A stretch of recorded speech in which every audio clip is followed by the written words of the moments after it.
All right, welcome everybody. We'll give you a few minutes to get settled here.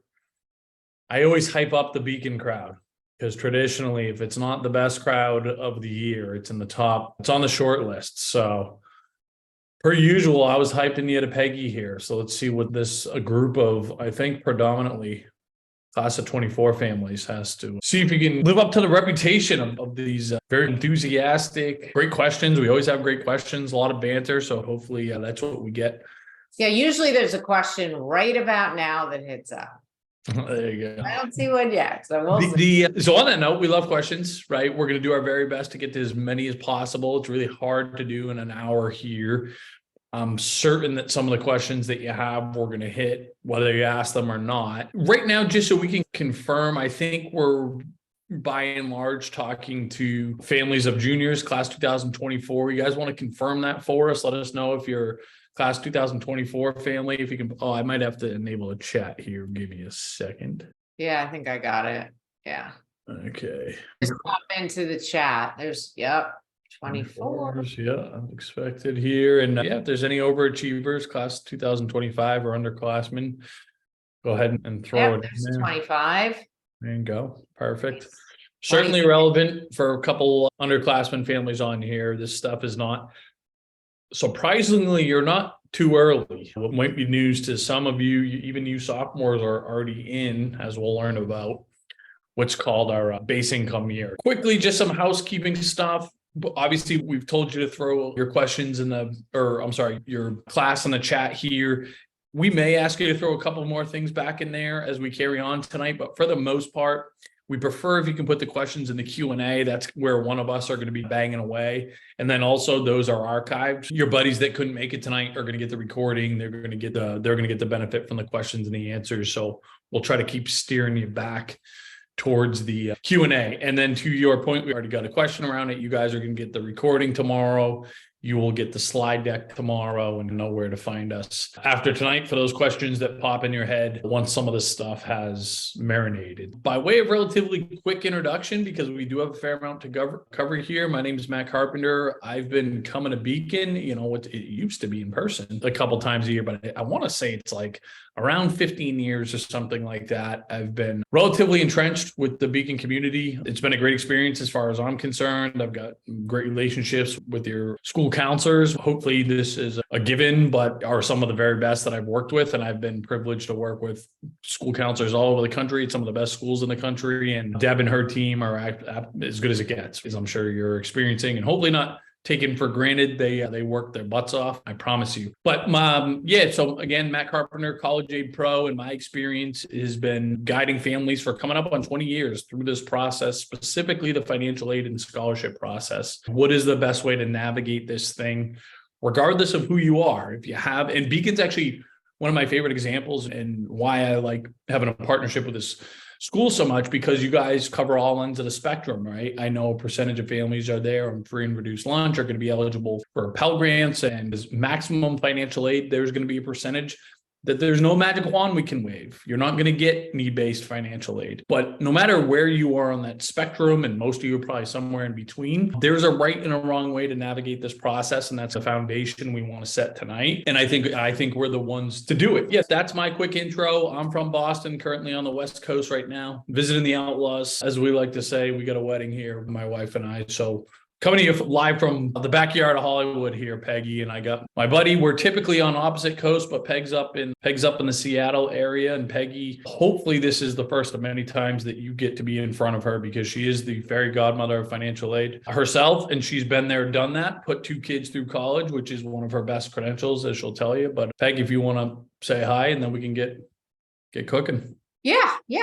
Excited to be here. Welcome back to people who've already been on. And I have a background in the financial industry, but as Matt said, I have twins, and really dug into this when they hit high school and realized how crazy complex it was. And then decided at that point, I would just really focus on this piece of financial planning. And it's been awesome. I had my own business for a while, knew the CAP guys, beta tested the software with them, and in 2021 joined CAP.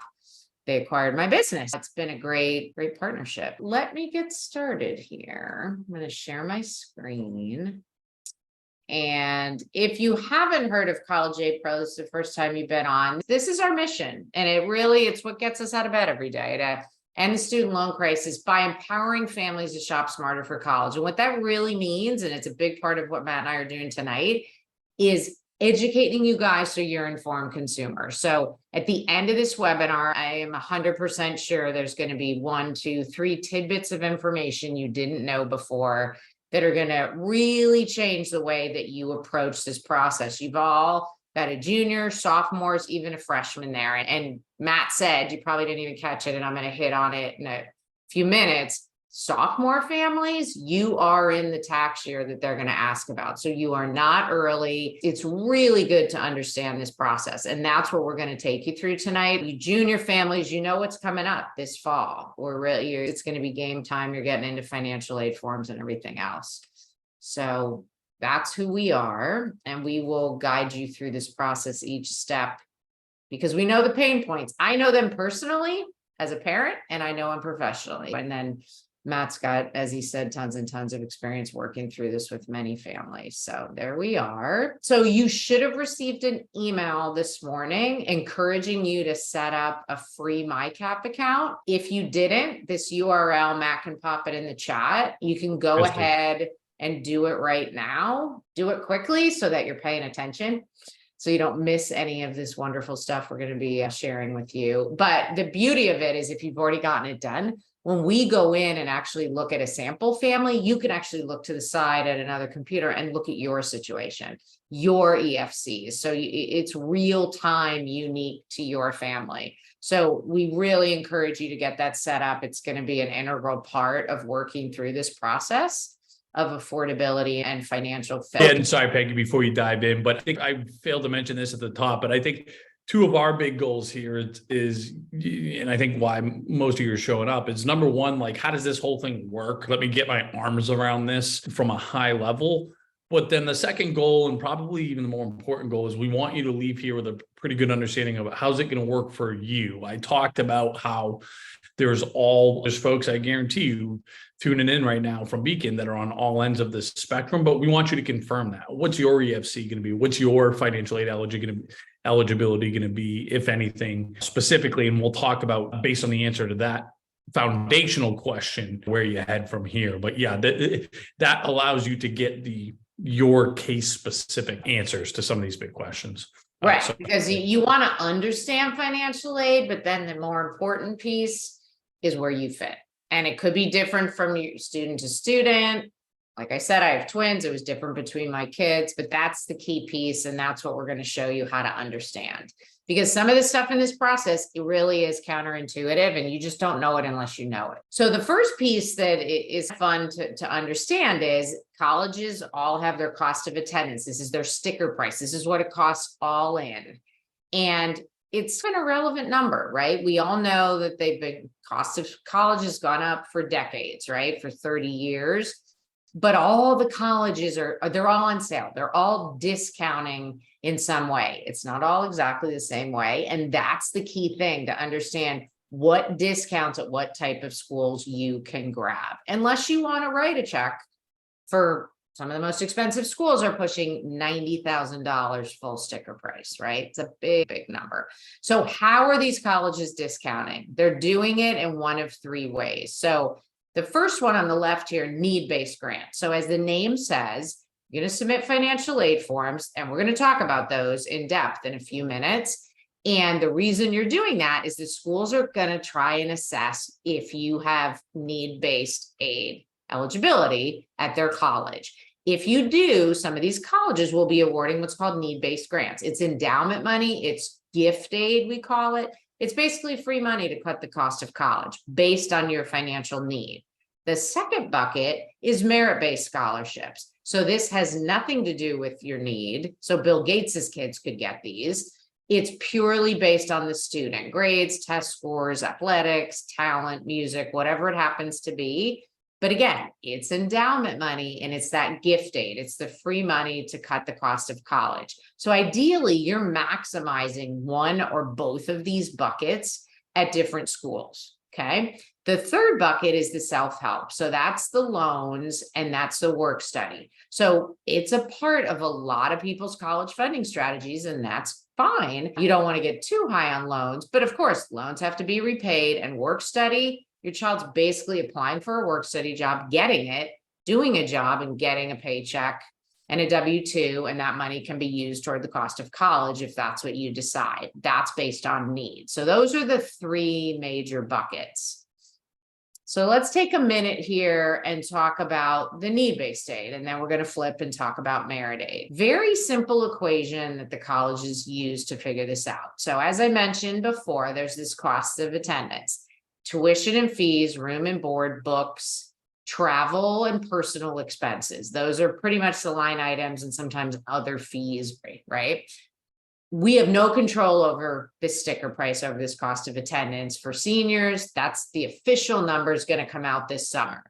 They take that number, whatever it is for their college or university, and they subtract what is currently called an expected family contribution. But you notice that I've got a slash there and it says student aid index. We're going to talk about some changes that are coming up that are supposed to go in place on October 1 of this year. So everybody on this webinar, you're subjected to these changes. One of the changes is a verbiage change. It's going to be called the student aid index instead of the EFC. So you might see EFC, SAI.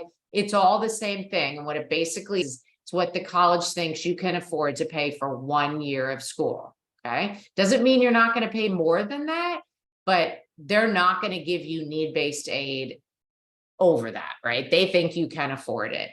And they take the difference between those cost of attendance minus SAI/EFC, that's your need. So if a school costs 80 and you have an EFC of 100,000 or SAI of 100,000, you don't have any need. So that's when merit aid is going to come into play, which we're going to talk about in a minute.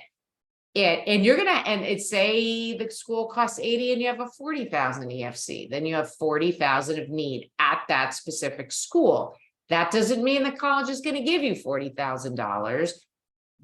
You've got to look at their financial aid policies and how they fill need, basically. They're all different in how they do that. And that's part of what we can support you on.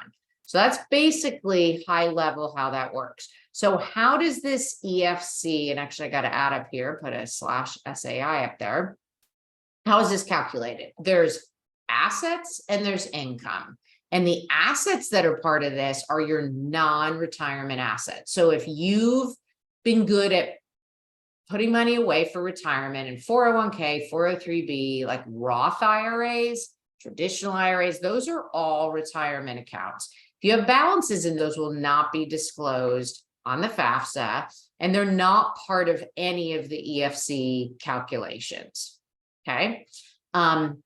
That's a big one to remember, because that's one of the biggest mistakes that people make on financial aid forms is they put in their 401ks, and that really shoots up your ability to pay in the eyes of the college. One thing to point out about assets as well, it's parent assets and then student assets are going to be asked about. A lot of people have saved in 529s, in college savings plans, IRS created college savings plans. If you have, and you're the owner as the parent and your child's the beneficiary, the student, that's the typical way to set it up. That's an asset of yours as the parent.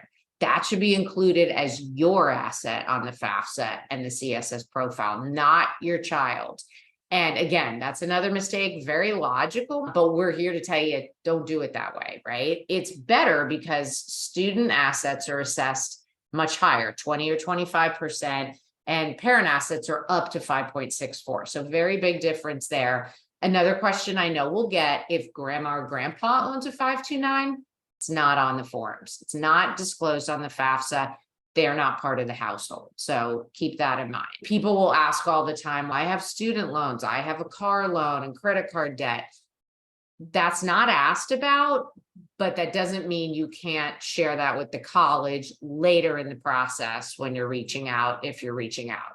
So just keep that in mind. It's not something you're going to disclose. One of the forms asks about medical expenses, but you should be very open about strain on cash flow with the colleges. The last piece in the bottom right corner here is one of the financial aid forms that Matt's going to talk about it will ask about the home you live in, your primary home. And what you want to remember is not to overvalue your home. You want to be honest. You want to come up with the most reasonable, lowest, I got to sell my house yesterday price, not I'm going to stage it and sell it at the best price I can get. And then there's something called the IRS quick sale value that you can actually reduce that by 15-20%, because you're not going to walk away with all that money. But valuing your home is something that's very important to get your hands around.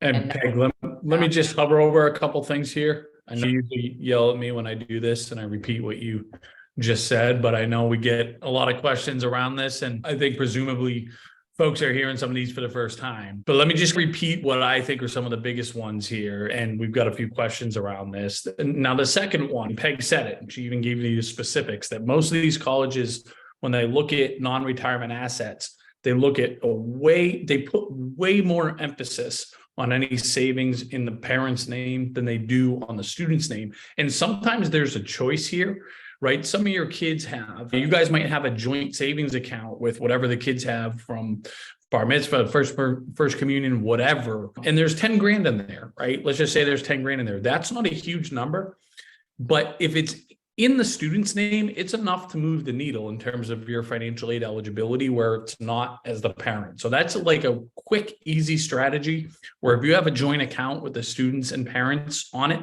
we want to report that as a student asset. Okay. And again, I'll just reemphasize where, especially for you New York City families, some of the highest properties, if not the highest property values in the country, this can be one of the hardest things that is somewhat of a gray area, somewhat of a arbitrary deal when trying to maximize your financial aid eligibility, need-based financial aid eligibility.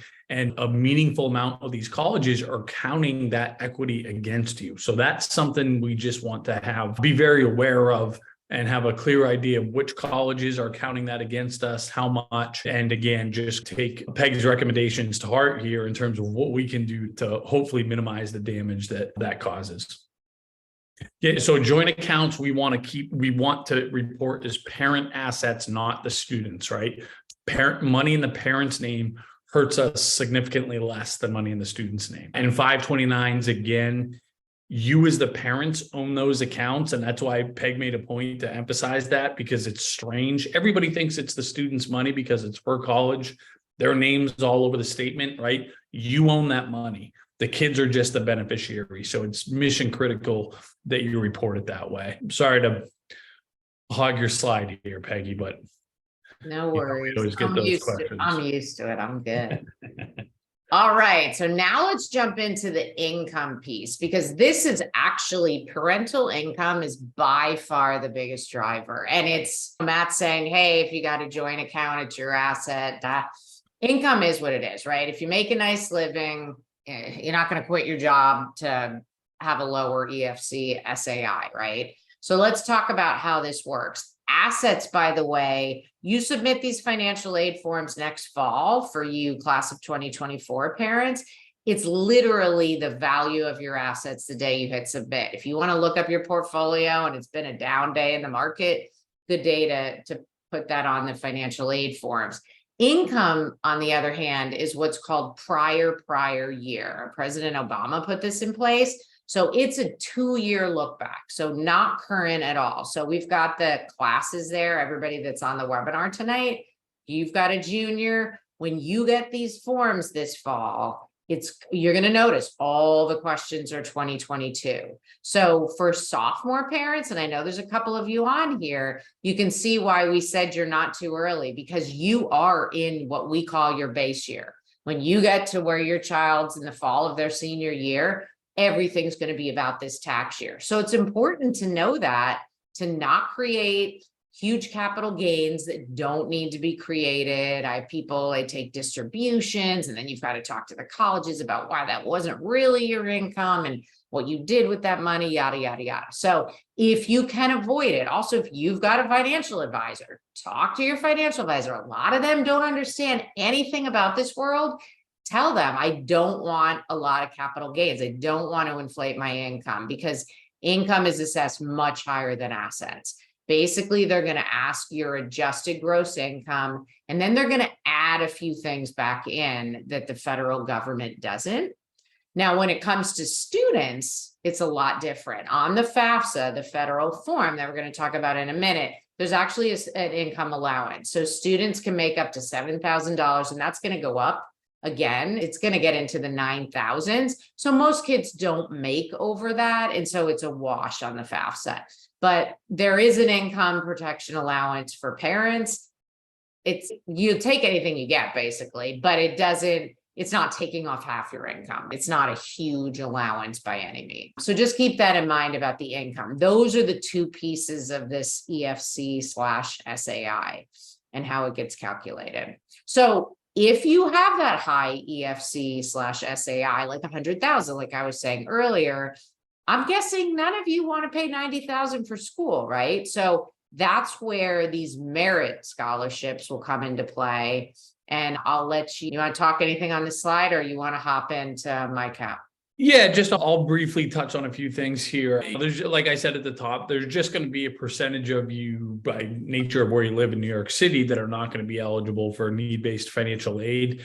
And I think one of the biggest challenges that families from New York and Boston and the Bay Area, Southern California have is that this formula does very little to account for cost of living, right? That's one of the fundamental problems where they're looking at $200,000 income in New York City, basically the same way they are as if you live in rural Idaho, right? Which I don't need to tell you guys, you're probably famous if you make that in rural Idaho, right? Where you're barely getting by, right? In the city. So that's a huge challenge that you all face inherently. And again, for some of you, just those incomes combined with some assets don't put us in a good position from a need-based financial aid standpoint. How do we get discounts elsewhere, right? Peggy said it. The main thing that we can do is figure out which colleges are going to be great fits for our kids and still give us merit-based scholarships, right? And we're going to go talk about in a second here. I'm going to show you what I think is one of the best ways to do that.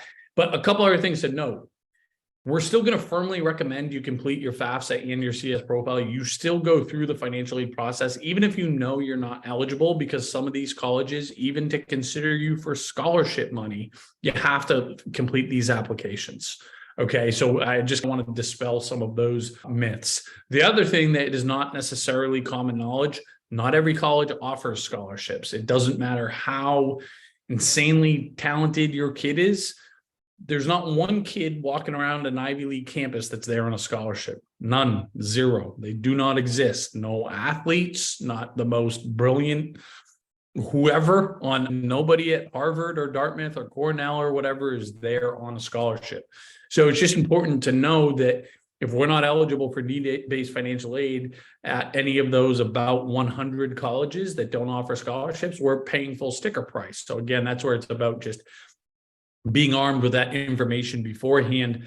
And the last kind of bullet here that I'll just tease is that in a perfect world, and this is especially can be an important strategy if we're not eligible for need-based aid, is that as we're building this list of colleges, we'd love to have some competing schools on there just to be able to leverage those offers against one another, right? It is very common that we'll recommend to families that they apply to a specific school, even if they have no intention of attending there, just because it's a competing school, we know we're likely to get a competitive offer, and we're going to use it as leverage for our top choice. So I'll spend just a tiny bit of time in closing tonight talking about that part of the process. But yeah, Peg, if I could, I'll share my screen quickly and we'll go through a case study here. So for those of you that have created your account already, and for those of you that haven't, again, I still recommend that you do. And Peg, if you want to put that link in there again, that'd be helpful. But for those of you that have created your account, you've answered a few questions, right? We want to know where you live, how many people are in the household, what type of student do we have? Give us some back of the napkin numbers in terms of your financial situation. And we get dumped into this dashboard here, right?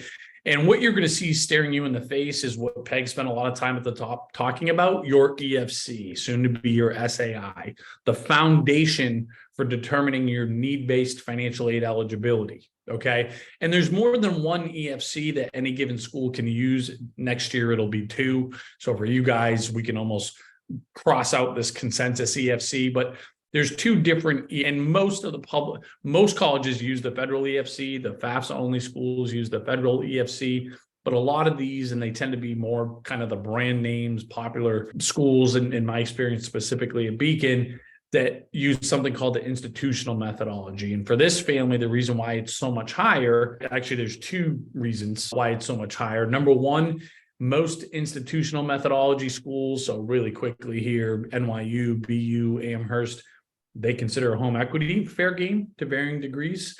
And most of them also, if you are a divorced or separated household, so a two household family, they're looking at the income and resources and assets of both households. Okay. Whereas, and I promise I'm going to spend some more time unpacking two household families. We already got some questions around it. But for now, just know that schools that use the federal methodology, we're just looking at one household.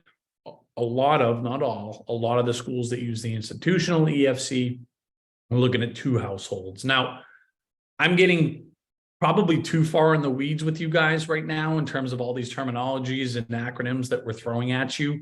What I want you to just be thinking about initially here is just, what are these schools actually going to cost me? As I put in a couple of different colleges, what are these colleges actually going to cost me, right? And then we can take a little bit of a closer look as to the why, right? So but you know what? As I'm clicking through here, it's important to note that this is not a wonky case. This is a pretty average situation in terms of income, assets, et cetera. Obviously, there's that decent variable here where it's a two household family, but you can see that the $84,000 school, this is Massachusetts resident, but the $84,000 school in Amherst is going to be more affordable than the state school at UMass, right? Now, why? Well, that's because Amherst is a lot more generous with need-based financial aid, and based on this family's EFC, that's going to be the deal. Now, of course, everybody's different. Something else that I like to point out is that a lot of families that are really cost conscious in building their list, they might tell their kids, hey, we're not applying to any of these crazy $85,000 colleges. You're just applying to state schools. That is not necessarily a strategy that's going to help you pay the least amount for college. And this is where we talk about how confusing it can be and how counterintuitive some of this stuff can be. So we just want to make sure that there's more transparency in this process. So if you want, why don't you guys just put in the chat a college or two that you know you're going to apply to, or you're talking about at home, or maybe it's your alma mater. We'll take a closer look at one or two of these schools and give you an idea of a little more intel in terms of the why.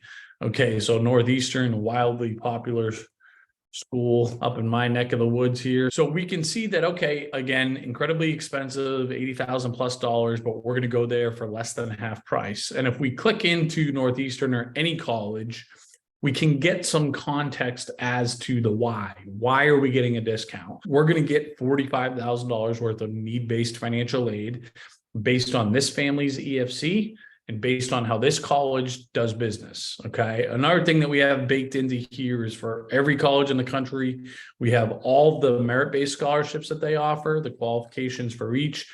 And we're really good at telling you, are you going to get any? Right. And you can also fool around with it. Right? And again, you can get some more context as to the why. Okay. Here's the average GPA and test scores at Northeastern. And here's where my kid fits in here. And you can fool around with, well, what if we go test optional here versus maybe here's what we're getting on our practice scores for the ACT or the SAT. What if we bumped it up? Would that put us in range for a scholarship at this particular school? Let's take a look at one more here. Appreciate you guys throwing all these in here. Okay, Syracuse could be an interesting one here.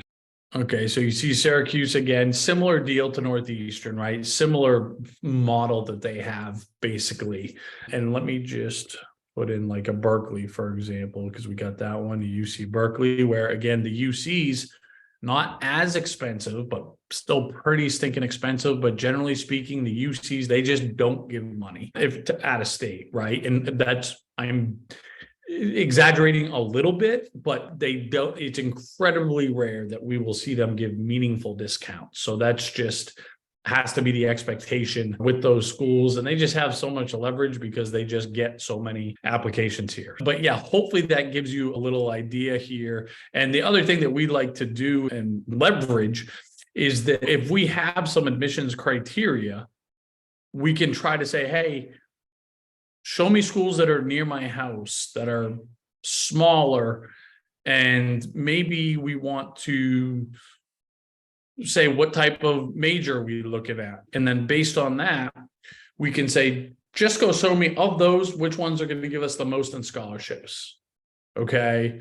Or which ones are most generous with financial aid.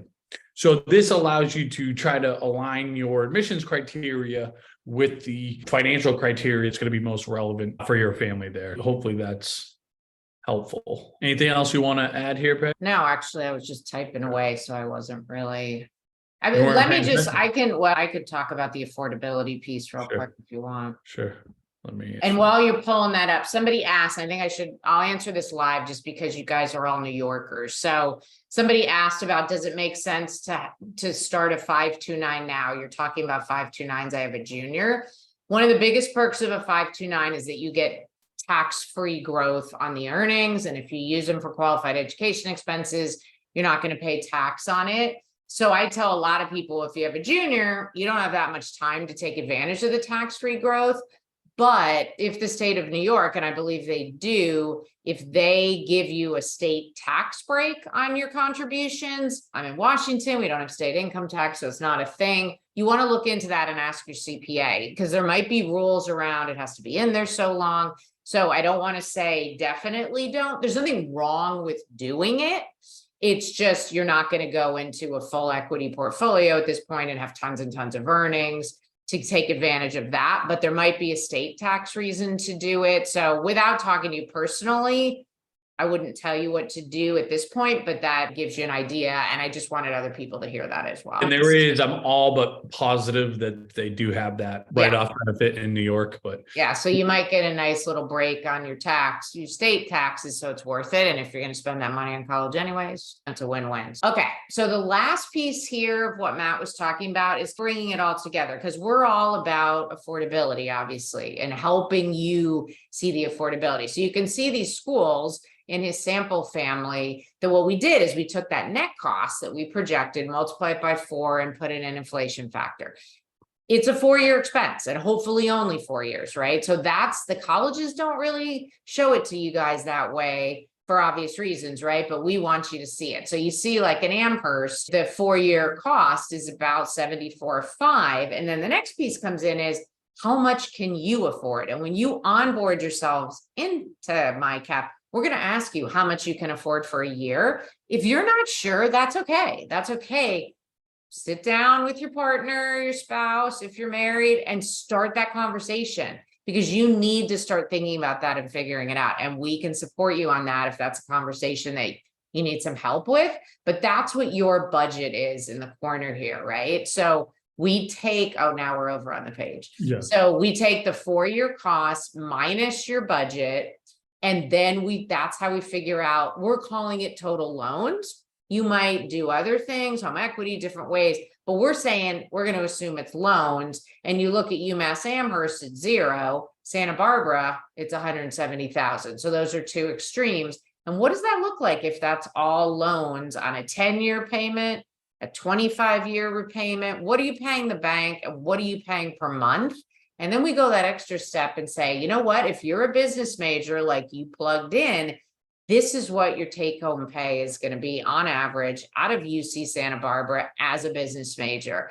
And does this line up? Well, you're really not going to want a $1,900 loan payment if you're pulling in $3,550. That's a very high percentage of your take-home pay. So we're trying to put that in front of you and your child, and it's a good way to have a converson, right? Because yeah, and 100%. And the only thing I'd layer in here is that in our experience, I don't think any of us have met any high school kids that knows what it means to borrow 21,000 versus 170 versus 120. There's not developed enough yet, not enough life experience yet. But what they can start to understand, we found what actually does resonate a little bit is they can say, okay, this would mean my first monthly payment would be $1,900. That sounds like a lot. Like I have a summer job or I have a part-time job, so I know what it's like to earn a little bit. And that sounds like a lot. And that's a huge win, right? To just have these young adults start to wrap their arms around this huge investment. What's at stake here? And I would say too, I agree that it's for the student, but I just talked to a mom today who was almost in tears on the phone because she said, this is so hard. I want to do what my daughter, what she wants. And this kind of helps for you as a parent to see too. I know it's hard. I've been there with two. It's your kids, right? And some parents will make decisions that are a little bit crazy from a financial standpoint. And it might help you if you see the numbers too, because you don't want to straddle yourself with big debt with your child. We're just trying to support both of you. Okay. So let's move on here. So we've got a couple slides. Everybody's going to get the recording and the slides. As we said, there's more information about merit for you there. So you'll have those.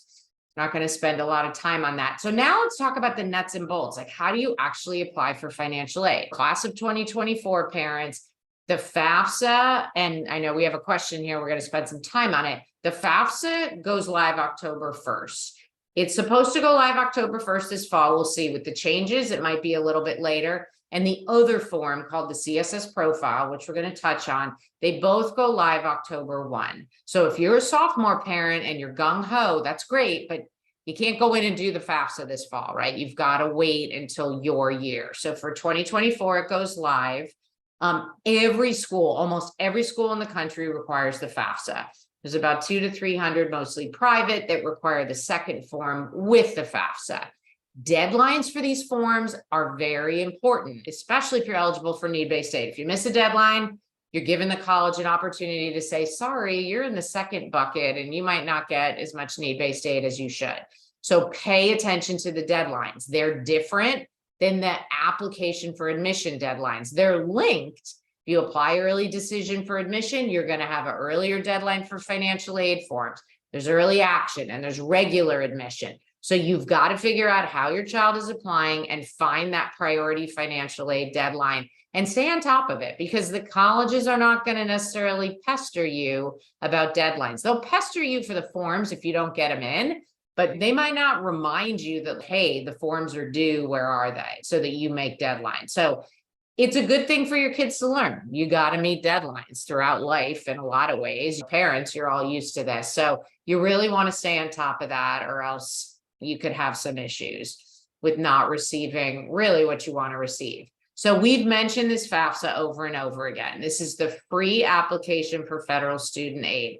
Most schools in the country, this is it. You submit this, they figure out what you're going to get from the federal government. The states use it to figure out state aid, and they use it to give out what we call their institutional aid, their endowment money. Goes live October 1st. We will be all over this if it gets delayed. So you're in our community, watch for our webinars, watch for our emails. If it gets delayed, it is what it is. It's all going to be about the 22 tax year, like we mentioned. So you file in 22 by October, even with extension. Most people are going to be done by the 15th of October. You don't have to file it October 1st. Remember what I just said. There's these priority deadlines. A key planning opportunity around the FAFSA is that they only ask for the custodial parent's information. And the definition of custodial parent is changing dramatically. So if you already have a child in college, forget about what you know and listen to what I'm about to tell you. The custodial parent is going to be defined as the parent who provides the most financial support. And you might be thinking to yourself, that's not super clear. You're right, it's not, which is not a bad thing, because you want to be honest. But there's some analysis to do here. If the child spends more time with you, living with you, but maybe you get child support, that's part of what your ex is helping with, but your mortgage multiplied by how much time your child is there is part of your support. So you can get creative with this while still being honest. Ultimately, if you give the same amount to the penny, which, come on, In my mind, that's never going to happen. Then it's whoever makes more money. It's much more cut and dry. This is a planning opportunity. It was easier before because it was where the child slept the most nights, basically. Now it's based on the financial support. So keep that in mind. That's the rule going forward for the FAFSA.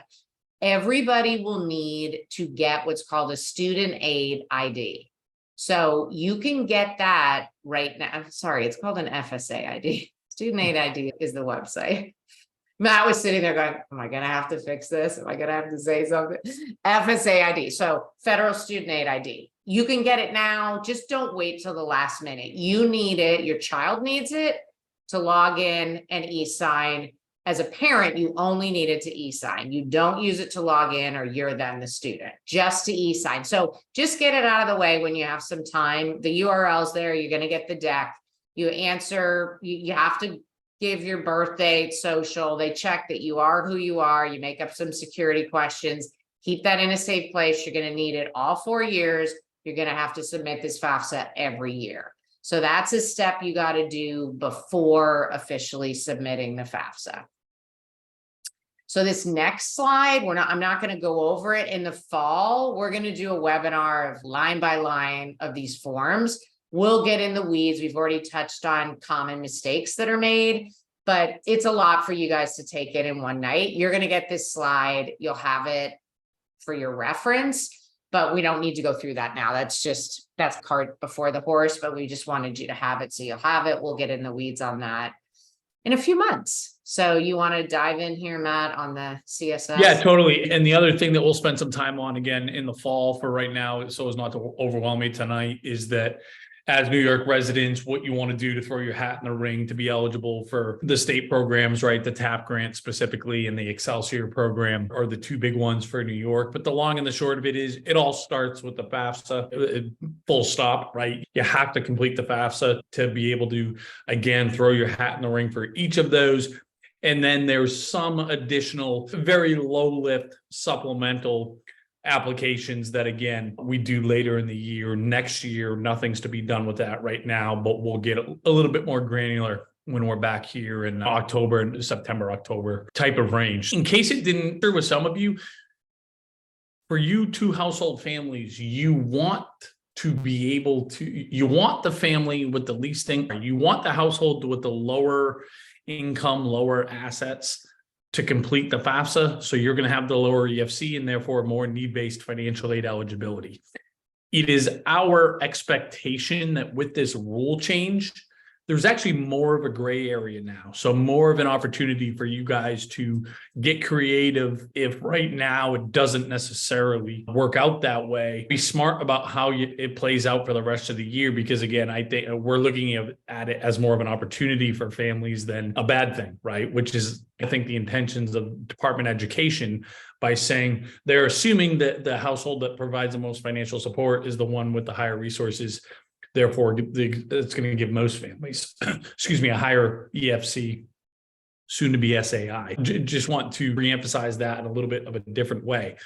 So our colleague, dear friend, Uncle Bill, we like to call him, our teammate, he always likes to say that you can get through the FAFSA with a glass of wine or two. The CS profile requires the whole bottle, at least potentially breaking into the liquor cabinet.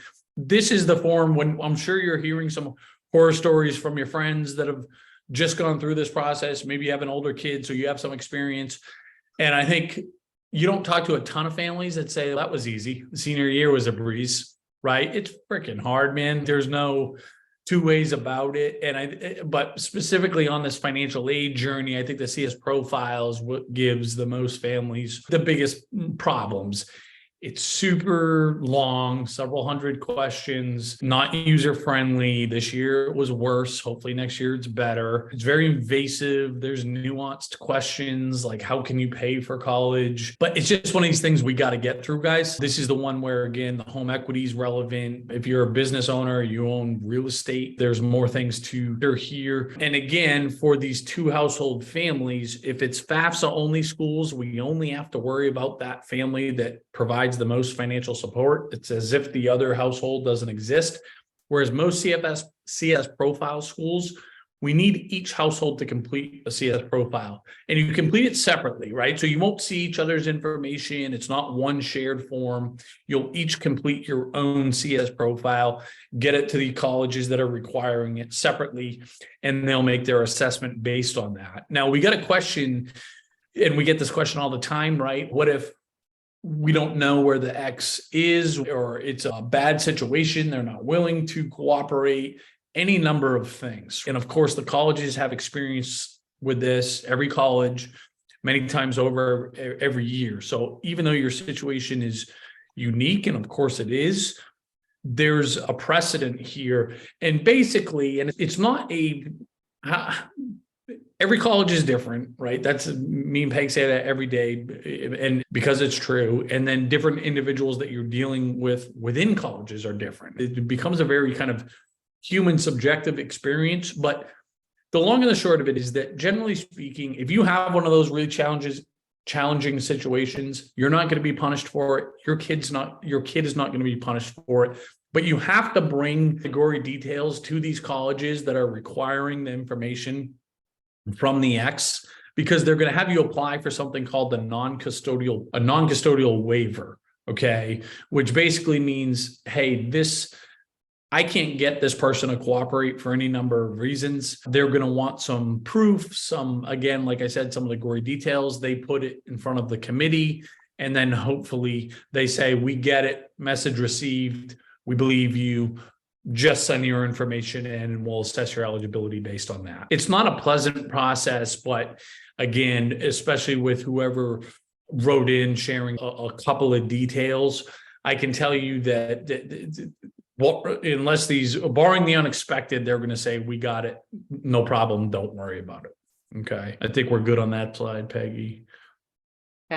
Yeah, it's really, when it comes to the parent thing, there's just going to be planning opportunities. Somebody put in, does that mean the parent who receives the child support is automatically that? No, it doesn't mean that. Like when I introduced it before, you're receiving child support, but the child lives most of the time with you, and you've got a big mortgage you're paying, and you're paying electricity and a water bill and all this stuff for your child.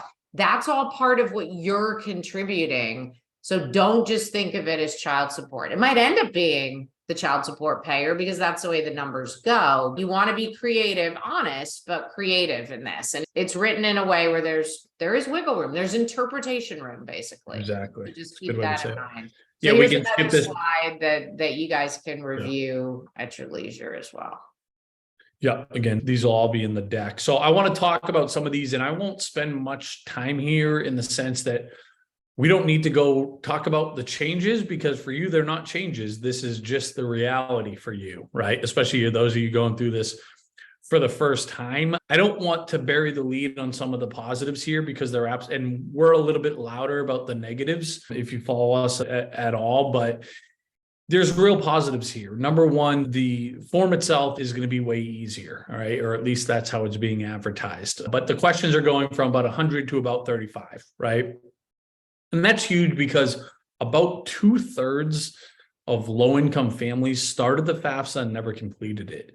And that's just like a heartbreaking statistic, because so many of those, it was just too overwhelming. A lot of these are first-generation families. There's a language barrier. It's the students that are leading the charge that parents don't have the time or are not equipped to help them. And so they don't get any financial aid, and obviously percentage of them, so therefore don't go to college. So that's why it's significant and it matters. And the other thing is, there's going to be more money for the families that need it the most. The Pell Grant is going up, and that's the federal grant, so free money for families that show the biggest need, that have the lowest EFC, SAI. That number is going up. It's still not huge, right? It's still going to be at less than $8,000. So when we look at $85,000, that's a drop in the bucket, but we're going in the right direction here. So those are some huge wins. We talked about, I think we're calling it a con in the sense that with this new rule in terms of divorce and separated families, in terms of it, I think it's just going to be more of a gray area, more of a nightmare in terms of how to manage this thing. But ultimately, when we think about opportunity, it's a win. I'm almost tempted to put it back in the pro category when I look at it from like my client's perspective a little bit. Okay. The first one here is no doubt about it, the biggest problem that I have and we have with the FAFSA changes, and that's sibling discounts are going away. So right now, if you have more than one kid in college, the Department of Education, federal government factors that, as they should, by saying, hey, here's your resources that you have as a family, but now you got two kids, so we're going to divide them equally between the two kids. That's how the formula works. Your EFC gets chopped in half and divided equally between the two kids. That's going away. So effectively, for a lot of families that have more than one kid in school at once, at any given time, the cost of college is going to double, right? There's exceptions to that, and it's not going to be for everybody at every school, but that is a fair generalization that I just shared. So obviously that's a major problem. And if you want to go to the next slide, Peggy, we're working our butts off to try to prevent this from happening. Started a petition that has over 65,000 signatures currently. Please sign it. Please share it. It takes 2 seconds. But the decision makers, the big guys on Capitol Hill, are saying until you get 100,000 signatures, you're not going to get in the room with anybody that matters, essentially. So we've done some work. We're 2/3 of the way there, but it's like we're coming up awfully friggin' close to it. So even if it doesn't impact you, we just appreciate, I promise it impacts somebody you care about. So please sign it and share it if you're open to it, because obviously. Yeah, I put it in the chat. I put the link in the chat. Thank you. So go ahead, Peggy. I think we just have one more slide before we talk about next steps here. Okay, so yeah, again, I tease this just a little bit in terms of making sure that we help families figure out, or ideally apply to some competing colleges, so that when a year from now, when these offers are coming in, right, this is one of the busiest times for us at College Aid Pro, because we're starting to get you guys coached up as you go to start building your college list. But for the class 2023, the folks above you, this is the prime time where we're getting these offers and going back to these schools for more money, right? Peggy doesn't let me use the word negotiating anymore, even though it's exactly what we're doing. But it's true that it's because these folks hate the word negotiating, right? We are appealing for more consideration. One way we do it is applying to competing schools. These are some other kind of bullet points, but Peg and I are really fortunate, is everybody on our team, because some of our teammates are the director of financial aid at Harvard, director of financial aid at MIT, director of financial aid at Denison University, director of scholarships at University of Oklahoma. And so we get to work with folks that are on that side of the fence full time. So we get incredible insight in terms of how they work. And they've helped us figure out the best way to help families figure out how to go back to schools and get more money. Now, the only seed I'm trying to plant here at this early stage of the process is, number one, this is a thing. So keep that in your back pocket.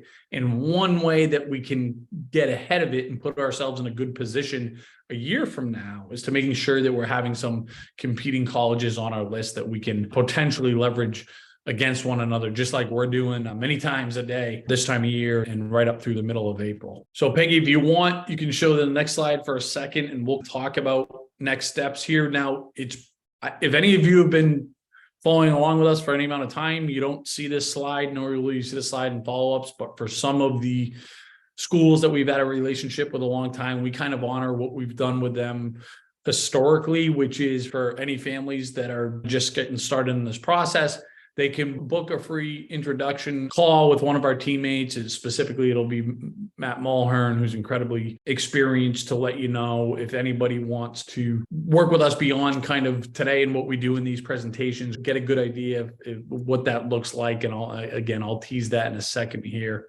as a matter of fact. And if you want to share that link so folks can jump on. So here's a couple things to talk about here. And I know Peggy will probably echo my sentiments here, but our main get for any presentation that we do, anytime we get in front of everybody, and our measure of success for Peg and myself is that you continue to engage with us in some capacity. Like this is what we do. This is all we'll do for the foreseeable future.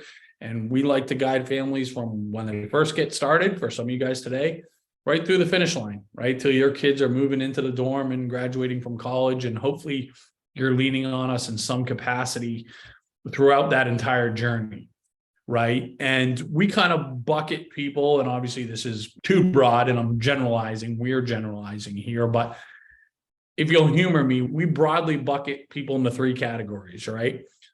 There's your straight up DIYers, right? Hey, I'm all over this. I'm into this. I got the time. I got the energy. I just need the education and I'm going to navigate this thing the right way with me and my kid and my family. Perfect. And I think we got some great resources to support you on that journey. There's the free version of the software. Office hours is basically every other week. We have every other Monday night. We just have, hey, our door's open. Come and bring your questions. It'll be Peg, myself, and Dan, those guys I mentioned, all the different financial aid offices, bunch of great guests. So you just show up with your questions, right? And we're going to answer them to the extent we can. Really interactive Facebook group moderated by our experts. Ton of content on the you'd be hard pressed to type into our YouTube channel anything to do with this subject and not get some great answers here. And if you do find that, we always challenge you to say write in. We'll have something on there by the end of the week, right? We'll make sure we get content on there by the end of the week, right? Our next step up from that is if you want the kind of all the bells and whistles to the platform, we charge $149 for that. As you'll see, if you haven't already, you can use the coupon code Beacon15 for 15% off. And what I typically recommend, especially as you're getting started, get all the bells and whistles to the software, plus get a one-on-one meeting with one of our experts, whether it's me, Peg, or anybody on our team for an hour. I think that's a great investment. Let me also say that if you're a family that wants the full access to our software, but can't pay the $149 a year, and this goes automatically if you're a free or reduced lunch family, just write into us. Is it info@CollegeAidPro or is it support? No, it's support. I'm putting it in the chat right now. So just write into support@collegeaidpro.com. Just say, I'd like to upgrade to the full access of the software, but we can't afford the $149. We'll get you on there. We don't vet it. No questions asked, and don't feel bashful about that. We want you to take advantage. Okay. So those folks are the folks that would be like, okay, I'm a DIYer, but I'd like to have somebody looking over my shoulder, gut check this for me. I have a few questions I'd want to ask in a more one-on-one setting. You're somewhere in here. These families, this kind of last category of families, we have something that we call like our Wake Me When It's Over packages, for lack of a better term here, a cute term here. But this is for folks that are like, I know I need more help. And our core financial aid offering is just for families that say, and this is a summary, I just don't want to screw this up, or I feel like I'm just too overwhelmed. I need more help. We have a wonky situation. We're a 2-household family. I'm a business owner. I don't have the time, whatever. I'm too overwhelmed. This is your sweet spot right now. Obviously the price point's a lot different because it's way more comprehensive. You're working with somebody one-on-one from A to Z through this whole process, from whenever you hook up with us until your kid goes off to college. We actually do the FAFSAs, we do the CS profiles, we build your lists with you. We're the ones that are hands-on with appealing for more money with these colleges and leveraging our team, and then showing you how do we actually pay this bill. So we got a couple questions about grandparent 529s. When should we use those? If we need to borrow, what's the right way to do that? So this is not going to be something that's for every family, right? But if any of those kind of things resonated with you, you're going to get a good return on investment there. And we got a great team and we've been doing this for a long time. But our hope is that somewhere you can self-identify and continue to follow along with the education that we provide. And whenever you're ready to get cooking, you jump on board with us. I will say, for those that want the Wake Me When It's Over package, we can only take on so many families for that. We just, obviously that's a much more high touch engagement, and our rosters are starting to get pretty full with our team. So there's some urgency if you wanted to do that. So at a minimum, I would book your call to confirm or deny whether that's the right fit for your family. Any of these resources, they're not going anywhere. There's less urgency outside of whenever you're ready to get started. So hopefully that's a helpful overview. Peggy, what did I miss? What would you add? No, the main thing I would add is just what you said at the beginning. Just keep the ball rolling. If it's leveraging our free resources, if it's watching your email like a hawk, and when we have other webinars, signing up, just don't say, oh, that was great. People are writing and saying thank you. We really appreciate that, by the way. But don't just put it on the pile of your busy life and ignore it until later senior year when you get responses from the college, because you really want to be building a college list with affordability in mind. You might have some schools that are stretches on the affordability radar. That's okay, because you know it and you can sit down and talk to your child about what you're going to do about that. But put this into the thinking. Don't dig your head in the sand because it's overwhelming. If you want to book an hour with one of our experts, it's well worth your time. The Beacon 15 is in the chat. That you got the lay of the land, you're in your MyCap, you know how to navigate that. You will use the MyCap through the whole journey. You'll upload award letters. You'll be able to see if you should appeal senior year. We know the journey you're on and we're guiding you. We're guiding you through webinars like this and through our ways of supporting you, either free or all the way through to Wake Me When It's Over. Most people that I talk to that want Wake Me When It's Over, they just know it. They're like, yeah, that's me. I need that.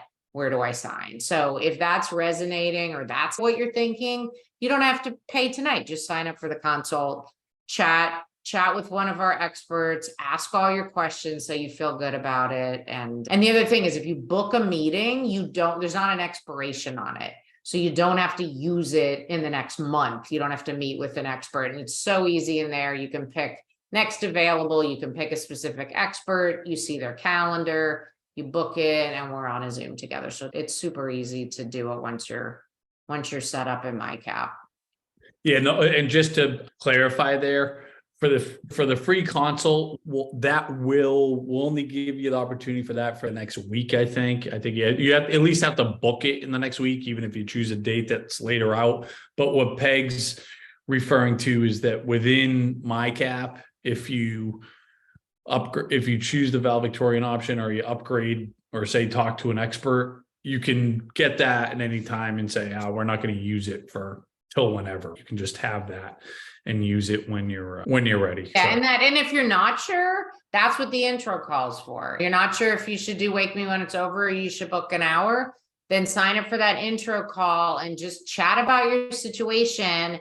And the person that's meeting with you can talk about the best way to support you. That's really what that calls for. So you don't have to figure out which option is best for you on your own if you're not comfortable with that and you have questions. That's a good call.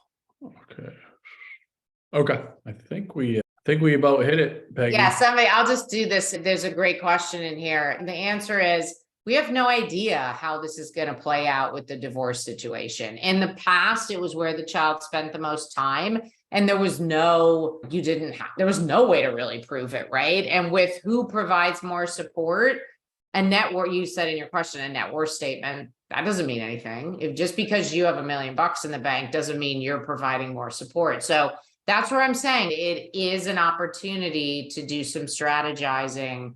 And I'm all about planning opportunities. I'm a planner by background. And the way the Congress did it in their infinite wisdom, I say sarcastically, they've left it open. They've left open that opportunity. So that's a good thing for families out there. You want to be honest, but if you can make it work, you can make it work to have the parent that's better on the FAFSA.